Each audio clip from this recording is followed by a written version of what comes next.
লতা, দেখো আকাশটা কেমন কালো করে এসেছে। মনে হচ্ছে আবারও মুষলধারে বৃষ্টি আসবে। এভাবে অনবরত বৃষ্টি হলে আমাদের জন্য ভীষণ মুশকিল হয়ে দাঁড়াবে। ঠিক বলেছো, কালো মেঘে পুরো আকাশটা চারিদিকে আচ্ছন্ন করে রেখেছে। বৃষ্টি নামলে সহজে তো আর থামবে বলে মনে হচ্ছে না। মুষলধারে বৃষ্টি হলে নদীর জল বিপদসীমা ছাড়িয়ে গ্রামের ভেতরে চলে আসবে।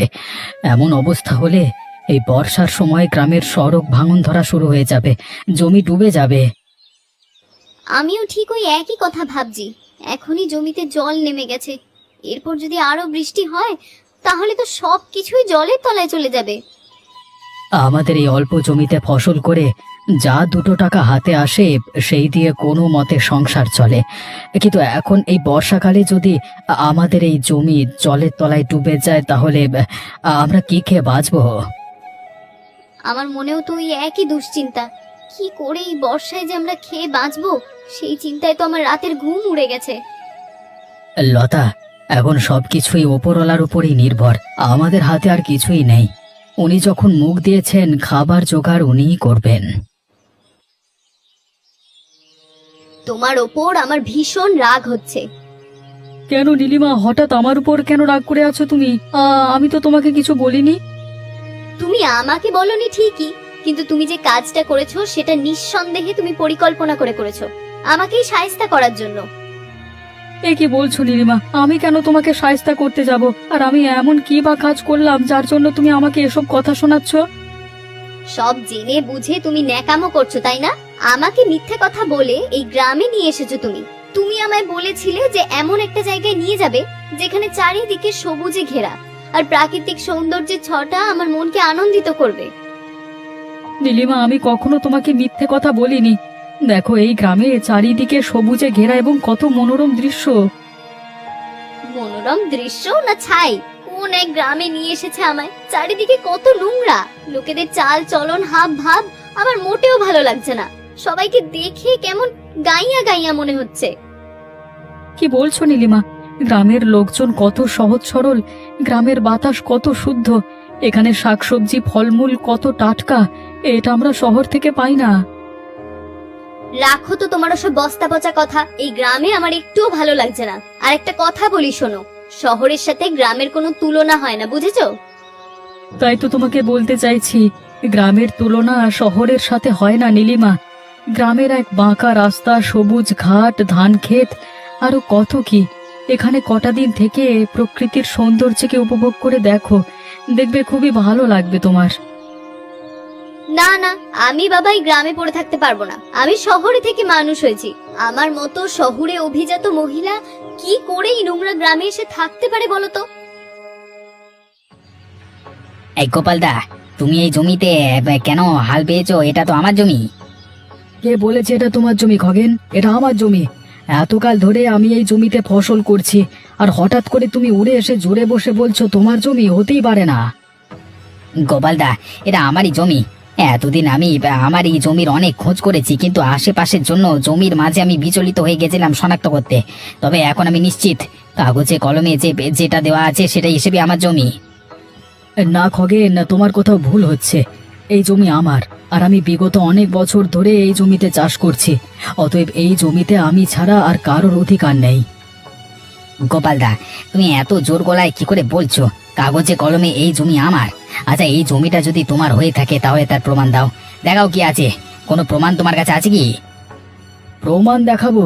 মানে সেই অর্থে আমার কাগজে কলমে কোনো প্রমাণ নেই। যখন থেকে আমি আমার জমিগুলোতে কৃষিকাজ শুরু করেছি তখন থেকে এই জমিতে চাষ করছি। কখনো কেউ এর আগে এরকম দাবি করেনি তো। এই গোপালদা, কাগজে কলমে প্রমাণ না করলে কোর্ট কাছারিতে গিয়েও প্রমাণ করতে পারবে না, বুঝলে? তাই ভালোই ভালোই জমিটা আমাদেরকে দিয়ে দাও, নইলে তুমি অসুবিধাতে পড়বে। প্রমাণ করতে যখন পারছি না তখন আর উপায় কি? তাই আমি এই জমির দখল তোমাকেই দিলাম। যাক, গোপালদার থেকে জমিটা তাহলে হাতে নিতে পারলাম।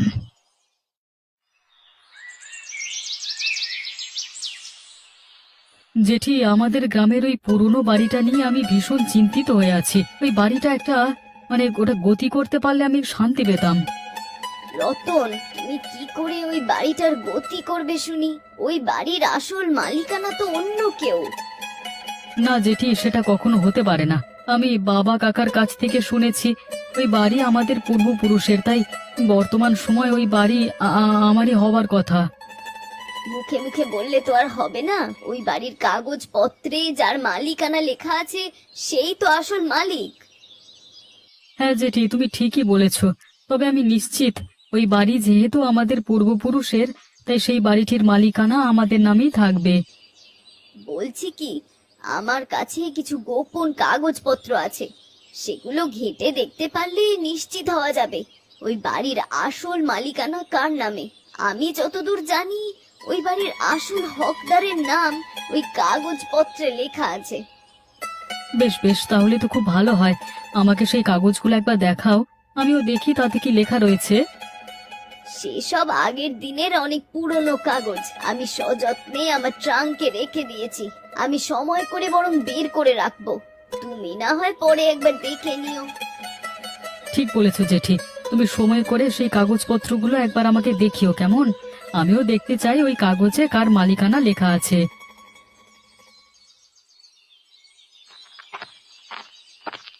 অনেক ভেবে চিন্তেও তো আর কোনো রাস্তা খুঁজে পেলাম না। যাই একবার খগেনের কাছেই গিয়ে সাহায্য চাই। বাড়িতে যে খাবারের একটা দানাও নেই, এদিকে বৃষ্টিতেও সমস্ত কাজ বন্ধ হয়ে আছে। খগেন, বাড়িতে আছো?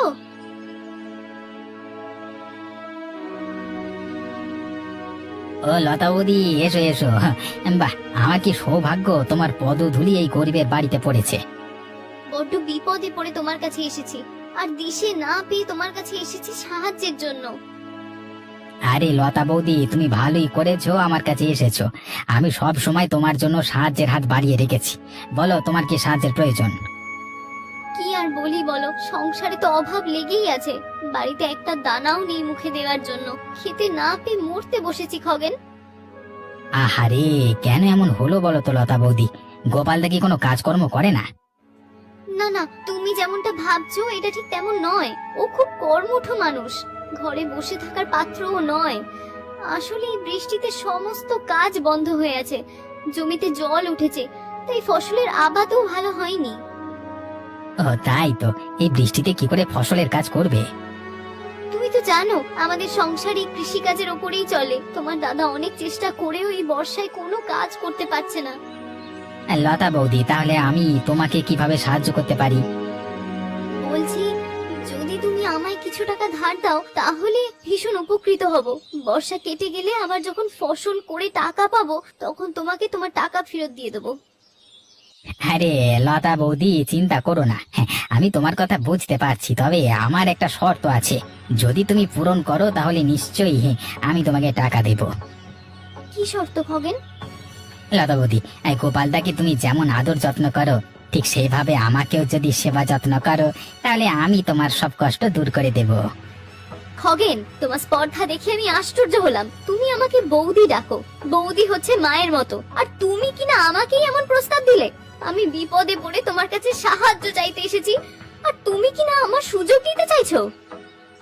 আরে লতা বৌদি, তোমার পেটে ভাত জুটছে না আর তুমি সতী সাজবার নাটক করছো? দূর হয়ে যাও আমার বাড়ি থেকে। ভিখারির মতো টাকা চাইতে এসে লজ্জা করে না? খগেন, চিরটা কাল সময় কিন্তু এক থাকে না। আজ আমি বিপদে পড়ে তোমার কাছে সাহায্য চাইতে এসেছি, কিন্তু তুমি আমাকে এইভাবে অপমান করলে। তোমার আসল রূপটা আমি জেনে গেছি। ওপরওয়ালা একদিন নিশ্চয়ই এর বিচার করবে।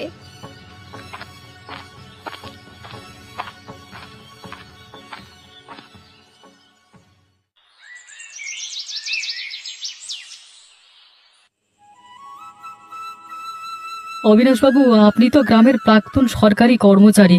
আপনি জমি সংক্রান্ত নথিপত্র নিয়ে ঘাটাঘাটি করেছেন। তাহলে আমাদের এই পুরনো বাড়িটার মালিকানা কার নামে আছে একটু দেখে দিলে ভালো হতো। বেশ বেশ, তুমি চিন্তা করো না, আমি নথিপত্র ঘেটে নিশ্চয়ই বের করব ওই বাড়ির মালিকানা কার নামে আছে।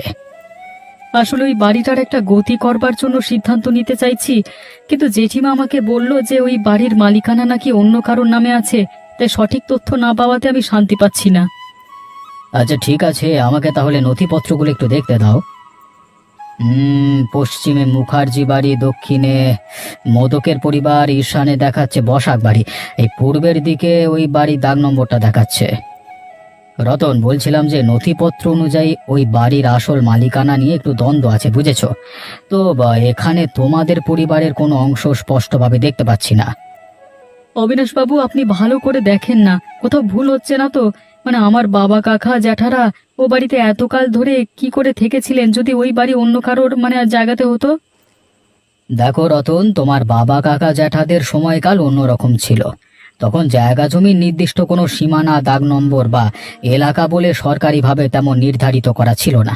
সবকিছুই আলোচনা সাপেক্ষ ছিল। মানলাম সেসব কোনো পদ্ধতি ছিল না, মানে তবে এতকাল যারাও বাড়িতে থেকে গেছে হঠাৎ করে তাদের মালিকানা তো মানে অকার্যকর করা যাবে না। রতন, আসলে বর্তমান সময়ে তো আর আগের নিয়ম প্রযোজ্য হবে না। এই সময়ে নিয়ম মতে চলতে গেলে নথিপত্রতে যা লেখা আছে সেটাই কার্যকর করা হবে। এই রতন বেটা আমাকে চেনে না, ওকে এমন ভাবে ফাঁদে ফেলবো যে ওই বাড়ির এক টুকরো ইটও পাবে না। খগেন, মাসিমা, আজকে সকলে মিলে একসাথে হওয়ার এক বিশেষ কারণ আছে। আশা করি আপনারা বুঝে গেছেন আমি কি বলতে চাইছি। হ্যাঁ হ্যাঁ অবিনাশ বাবু, এই গ্রামের জায়গা জমি সংক্রান্ত বিষয় নিয়ে আলোচনা করার জন্যই তো একত্রিত হয়েছি। আমার ভাই, স্পষ্ট কথা, যে সব জায়গা জমিকে হাতিয়ে নেওয়া যাবে সেগুলোকে আগে চিহ্নিত করে রাখবার জন্য আমাদের এই বৈঠক। খগেন, তুমি একদম সঠিক কথা বলেছো। আর বেশি কথা না বাড়িয়ে আমরা বরঞ্চ সেসব জায়গা জমিগুলোকে চিহ্নিত করে রাখি যেগুলোকে আমরা হাতিয়ে নেওয়ার পরিকল্পনা করছি। আমি আগেই বলে দিলাম, রতনের ওই পুরনো বাড়িটা থেকে আমার কিন্তু অংশ চাই। ঠিক আছে ঠিক আছে, আপনাকে তো আপনার ভাগের অংশ দেওয়াই হবে। অবিনাশ বাবু, আমি একটি জমি মিথ্যে অজুহাত দিয়ে গোপালদার কাছ থেকে হাতিয়ে নিয়ে ওই রতনের ওই বাড়িটার থেকেও কিছু অংশ আমার জন্য বরাদ্দ করবার জন্য আপনাকে অনুরোধ জানাচ্ছি আর কি। খগেন, তুমি ও নিয়ে ভেবো না, তোমাকে ওই বাড়ির অংশ থেকে কিছু ভাগ দেব আমরা। তাহলে আজকের আলোচনা এখানে সমাপ্ত করলাম। আশা করি আমাদের পরিকল্পনা খুব শীঘ্রই বাস্তবায়ন হবে। ওগো, শুনছো? আমার যে একটা বড্ড বড় ভুল হয়ে গেছে। আমি তোমাকে না জানি একটা ভুল কাজ করে ফেলেছি। তুমি আমাকে ক্ষমা করে দাও। কি লতা, তুমি কাঁদছো কেন? আর কি বা এমন ভুল করে ফেলেছো যার জন্য তুমি আমার কাছে ক্ষমা চাইছো? অভাবে তাড়না সহ্য করতে না পেরে তোমাকে না বলেই আমি খগেনের কাছে চলে গিয়েছিলাম সাহায্য চাইতে। তারপর তারপর কেঁদো না লতা, তারপর কি হয়েছে আমাকে বলো। এই দিন দেখার আগে আমার মরণ হলো না কেন? আমি বলতে চেয়েও বলতে পারছি না, কিছু না বললেও যে তোমাকে অন্ধকারে রাখা হবে।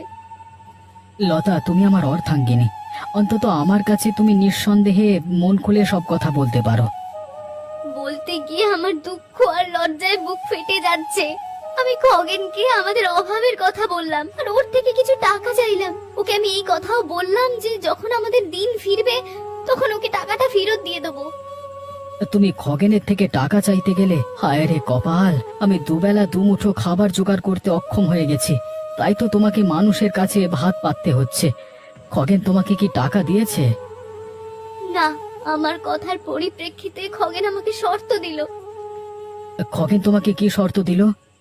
ও আমাকে এই শর্ত দিল যে আমি যেমন করে তোমাকে সেবা যত্ন করি সেভাবেই যদি আমি খগেনকেও সেবা যত্ন করি তাহলে ও আমাকে টাকা দিতে রাজি হবে।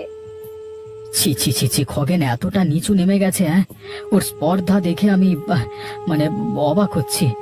লতা, তুমি কেঁদো না, আসলে আমার জন্য তোমাকে এই দিন দেখতে হচ্ছে। তুমি নিজেকে কেন দোষ দিচ্ছ? সবই তো আমাদের কপালের দোষ। আমি খগেনকে যখন এর উত্তরে জবাব দিলাম তখন আমাকে অপমান করলো, ওর বাড়ি থেকে চলে যেতে বললো। তুমি আমাকে ক্ষমা করে দাও, আমার এভাবে তোমাকে না জানিয়ে ওর বাড়িতে যাওয়াটা উচিত হয়নি। আরে না না লতা, সব আমার জন্য হয়েছে। আমি হচ্ছি হতভাগা, আমি তোমাকে ভালোভাবে রাখতে বিফল হয়েছি, তাই এই পরিস্থিতি, লজ্জা এবং দুঃখে আমার হৃদয় ছিন্ন ভিন্ন হয়ে যাচ্ছে লতা।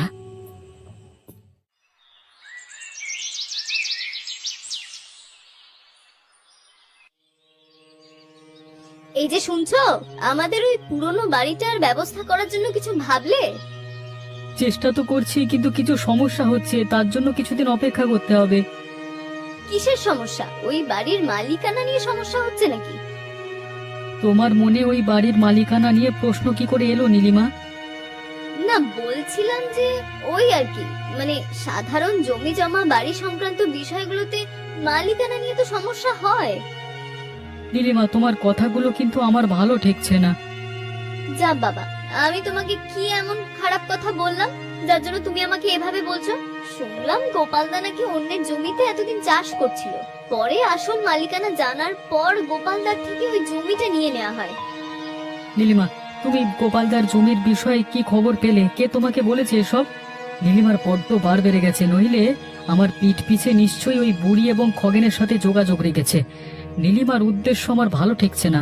বাকিদের মতো নীলিমাম ওই বাড়িটা হাতিয়ে নিতে চাইছে। মনে মনে কি ফন্দি পাকাচ্ছ শুনি? চুপ করো নীলিমা, তলে তলে তুমি আমার বিরুদ্ধে ষড়যন্ত্র করছো অন্য লোকের সাথে মিলে, সে কি আমি আর বুঝি না? তুমি একজন সন্দেহবাতিক মানুষ, সন্দেহের ভিত্তিতে তুমি আমাকে দোষারোপ করছো। দোষারোপ নয় নীলিমা, এটাই বাস্তব। তুমি কি ভেবেছো আমি এতই বোকা? তোমাকে আমি হারে হারে চিনি। শুনে রাখো, এখন সময় আছে, সাবধান হয়ে যাও, নইলে কিন্তু আমি বাধ্য হব তোমাকে ছাড়তে। তোমার এসব কথা আমার কাছে মূল্যহীন, বুঝেছো? তোমার মতো মানুষের সাথে আমি আর এক ঘরে থাকতেও চাই না।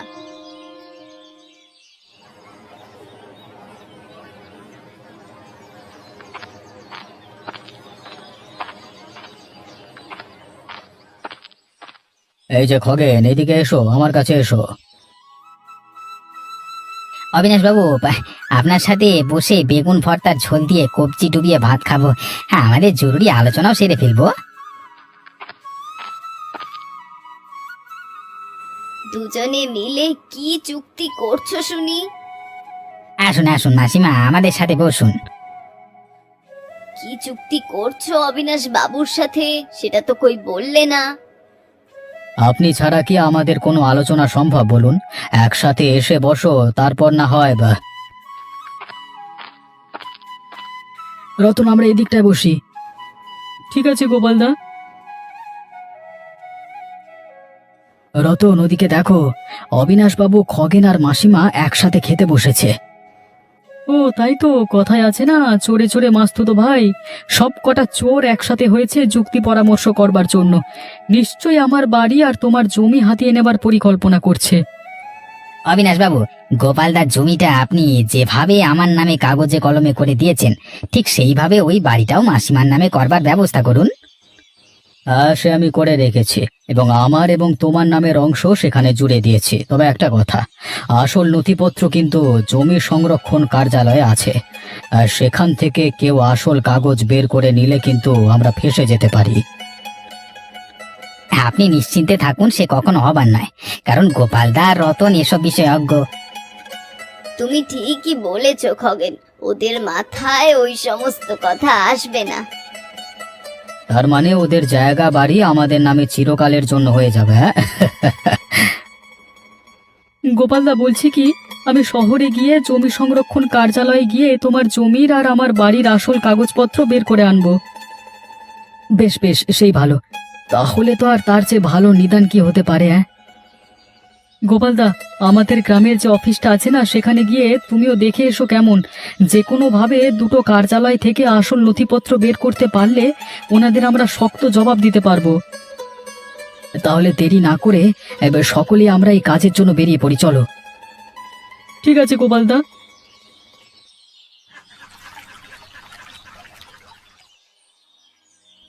রতন ভাই, তোমার মতো আমিও ষড়যন্ত্রের শিকার হয়েছি। ওরা আমাকে ঠকিয়ে আমার জমিটা দখল করে নিয়েছে। আমি খগেনকে ভালো করে জেনে গেছি, সে একটা বদমাইশ। জানো রতন, খগেন আমার স্ত্রী লতাকে খারাপ প্রস্তাব দিয়ে তাকে ঘর থেকে অপমান করে বেরিয়ে যেতে বলে। এ তো খুব অন্যায় করেছে। কেন লতা বৌদির সাথে খগেন এমন ব্যবহার করলো কেন? অভাবে দায়ে লতার মাথা কাজ করছিল না। ও খগেনের কাছে সাহায্য স্বরূপ কিছু টাকা চাইতে গেছিল। তাদের বিনিময়ে লতার সাথে খগেন এমন ব্যবহার করেছে। এবার তুমি বলো, তোমার বাড়িটার কি হলো? গোপালদা, আমার ওই বাড়িটার পেছনে অনেক লোক লেগেছে, এর মধ্যে আমার স্ত্রীও জড়িত আছে। তোমার স্ত্রীও জড়িত আছে এই বিষয়টার মধ্যে? হ্যাঁ, প্রথমে ওই জেঠিমা, তারপর অবিনাশ বাবু এবং এনাদের সাথে হাত মিলিয়ে খগেন আমাদের ওই বাড়িটাকে হাতিয়ে নিতে চাইছে। মিথ্যে নথিপত্র জোগাড় করে ওরা প্রমাণ করতে চাইছে যে বাড়িটা আসলে অন্যের। আমাদের সাথে যা অন্যায় হয়েছে এর জবাব আমাদের দিতেই হবে।